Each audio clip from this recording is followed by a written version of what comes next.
Good morning, students. So in my last video I explained you about the evidence for the quantized electronic energy level, that is about this atomic spectra of hydrogen atom, in which we have seen four types of series, 4 or 5 types of series: Lyman series,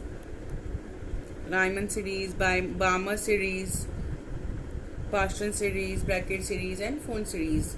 In spite of having one electron in the hydrogen atom, so many lines were observed because there is not only a single atom, there are so many of hydrogen atoms. So after studying this,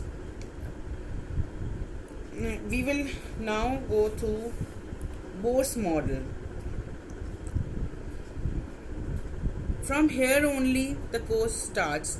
These are topics which we have seen in the last videos, 2 or 3 videos are only, you have to just go through it and understand the concept.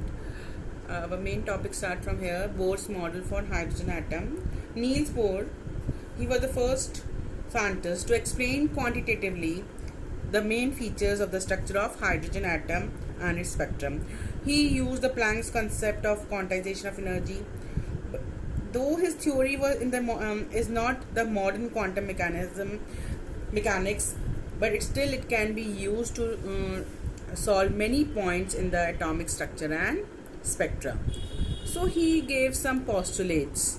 What are the main postulates? Today we'll study about the main postulates of Bohr's model. First postulates of Bohr model is the electron in the hydrogen atom can move around the nucleus in a circular path of fixed radius and energy, and these paths are known as orbits or in stationary states or allowed energy states. This you have studied first postulates of Bohr's model in 9th class. These orbits are arranged concentrically around the nucleus. For example, when n is equal to 1, k shell, n is equal to 2, l shell, then m, then n. Second postulate, the energy of an electron in the orbit does not change with time.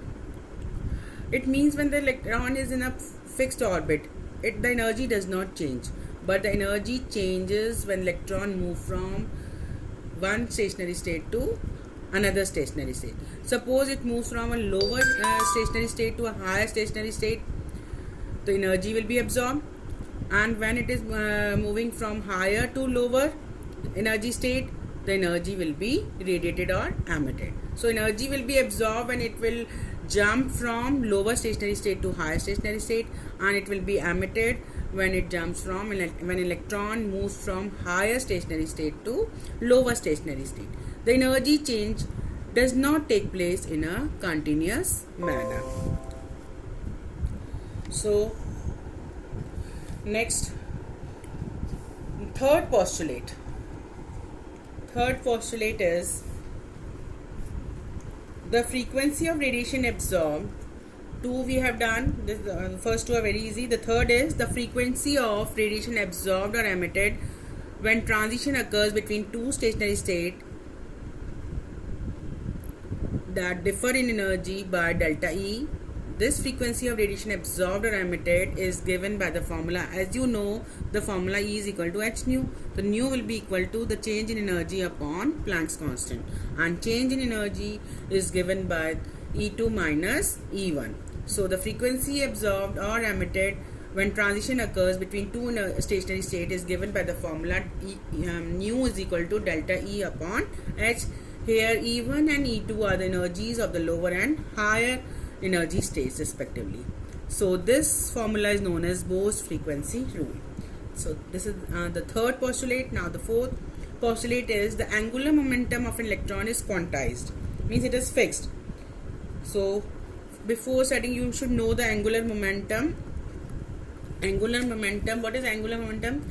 As you know, the linear momentum is the product of mass and velocity, and angular momentum is the product of the moment of inertia I and angular velocity W. So angular momentum is equal to I into W. I, you know, m into r square, and angular velocity is equal to v upon r. So angular momentum comes to be mvr. So the fourth postulate is about the angular momentum of an electron is quantized. In a given stationary state, it is expressed as equal to mvr is equal to nh upon 2 pi. Here n is equal to 1, 2, 3, means angular momentum of an electron. The electron can move only in those orbit in which the angular momentum is the integral multiple of h upon 2 pi or whole number multiple of h upon 2 pi. So again I will explain. Electron can move only on those orbits in which the angular momentum is the whole number multiple of nh upon 2 pi, and here n is equal to 1, 2, 3. And angular momentum of an electron is mvr, which is the whole number multiple of nh upon 2 pi. So these are the 4 main postulates.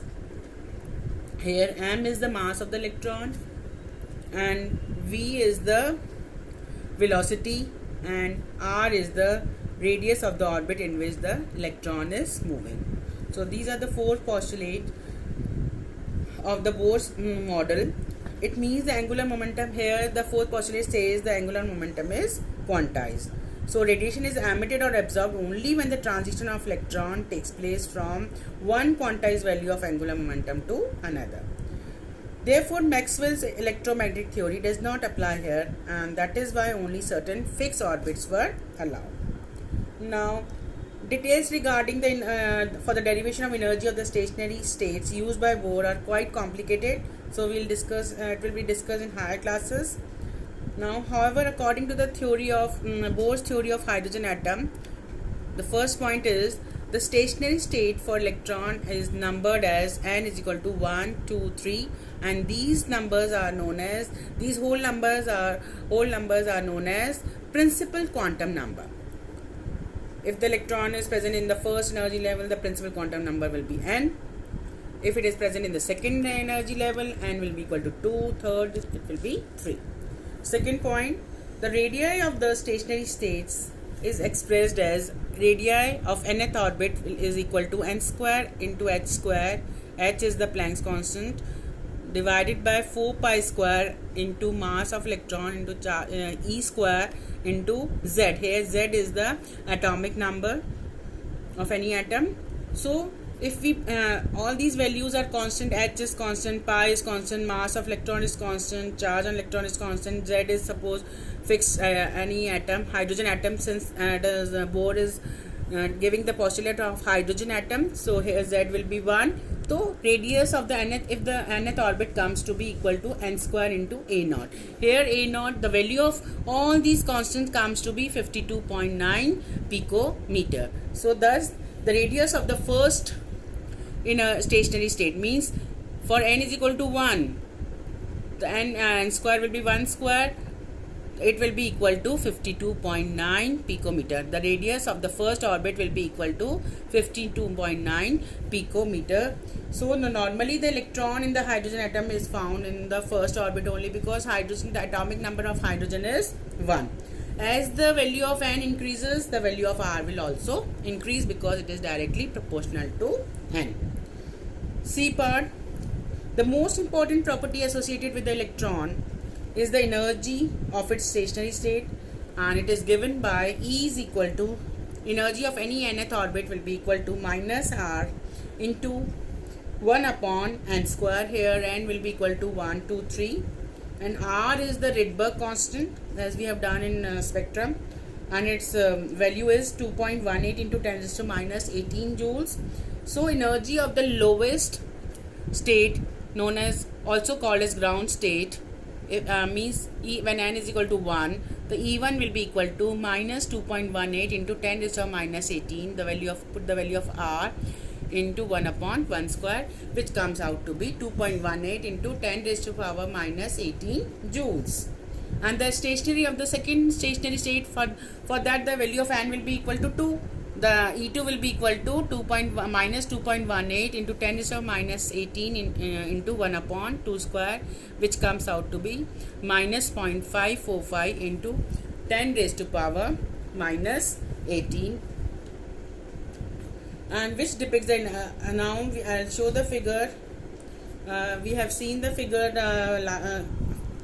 before only energies of different stationary states or energy levels of hydrogen atom, that's spectrum 1.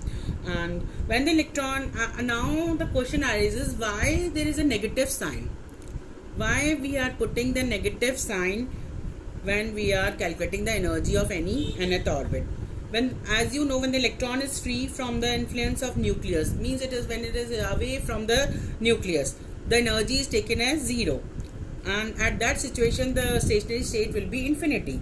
So when the electron is attracted by the nucleus and is present in any orbit n, the energy is emitted and the energy is lowered, and that is the reason we put negative sign in the equation. E is equal to minus 2.18 into E is equal to minus 2.18 into 10 to the power minus 18 into 1 upon n square. So why we put negative sign? Because energy gets lowered, energy of the electron gets lower. Suppose if we when it is free from the nucleus, at that time n will be infinity, but as it is attracted by the nucleus, when the electron is attracted by the nucleus and it is present in orbit n, the energy is emitted and it gets lowered down, and that is why we put negative sign in the writing the formula of energy of any nth orbit. So last point is Bohr's theory can also be applied to the ions containing only one electron. What do you mean by these? Suppose helium ion. As you know, what is the atomic number of helium ion? 2. So helium for the helium atom, the atomic number of helium atom is 2. For helium ion He plus, the atomic number will be 1. Since it is a positive charge, then atomic number will be decreased by 1. So he was able to the theory was also applied on the ions carrying only one electron. So for example, lithium, you know the atomic number of lithium? The atomic number of lithium is 3. For Li plus 2, the atomic number will become 1. Beryllium 4. Beryllium is atomic number of beryllium is 4. For Be plus 3, it will be 1. So he was able to apply to the ions containing only one electron. As he was able to explain the spectrum of hydrogen atom carrying only one electron, and his theory can also be applied to the ions carrying only one electron. So energies of this the energy of the stationary states associated with these kinds of ions are given by the expression. So energy for these type of ions is given by the expression E is equal to minus 2.18 into 10 to the minus 18 into Z square upon n square. Instead of 1 upon n square, here he has put the symbol Z. What is Z? Here Z is the atomic number and n can be the stationary state, and the radii will be given by 52.9 into n square upon Z picometer. If you want to find the energy of these ions, you have to use this formula. If you want to find the radius of any nth orbit, you have to put 52.9 into n square upon Z, and Z is the atomic number. It has value for 2 for helium, 3 for lithium. So from the above equations, it is evident that the value of energy becomes more negative and that of radius becomes smaller with the increase of Z. Last point, E. It is also possible to calculate the velocities of the electrons moving in these orbits. Although the precise equation is not given here, qualitatively the magnitude of the velocity of electron increases with the increase of positive charge on the nucleus and decreases with the increase of principal quantum number. The details of this is not given, only this is a point, you just go through it. And so these are the main postulates of Bohr's model. First postulate was the electron in the hydrogen atom can move around the nucleus in a circular orbit known as orbits. Energy of the electron is absorbed when it jumps from lower to higher, and it gets emitted when it jumps from higher to lower. And the frequency of the radiation absorbed and emitted is given by nu is equal to delta E upon H. and the angular momentum is the whole number. Only those electrons are allowed in the energy states whose angular momentum is the whole number multiple of nh upon 2 pi. Whole number multiple of h upon 2 pi, where n is equal to 1, 2, 3, and then some points were given for the both theory of hydrogen atom for calculating the energy and radii. Please go through it. Thank you, and we will continue with the limitations and quantum mechanical model of the atom. Thank you so much.